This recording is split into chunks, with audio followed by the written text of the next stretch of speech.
এর মধ্যে কাশ্মীরি লঙ্কার গুঁড়ো দিলাম রং আসার জন্য।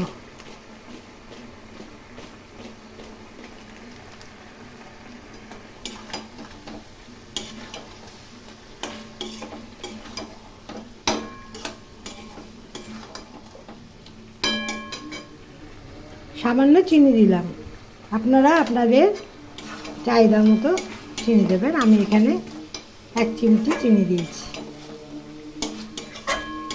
অল্প সামান্য চিনি দিলে টেস্টটা একটু ভালো আসে। এখন খুব ভালো করে নেড়ে নেড়ে কষিয়ে নিতে হবে।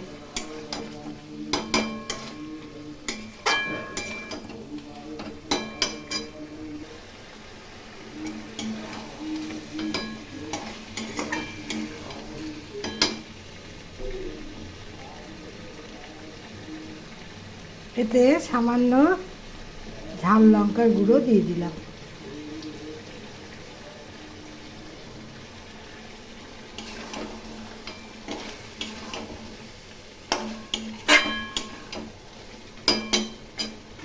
এতে ভাজা আলুগুলো দিয়ে দিলাম।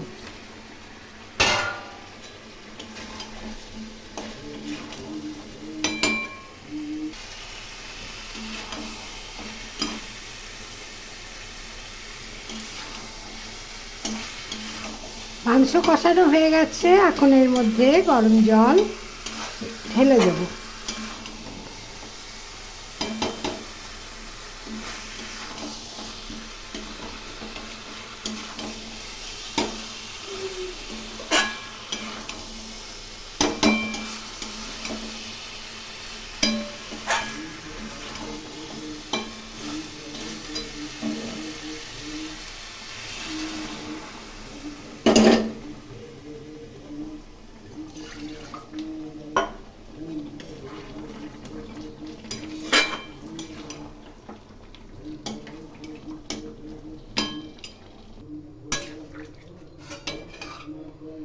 জল দিয়ে দিলাম, এখন এটি আমি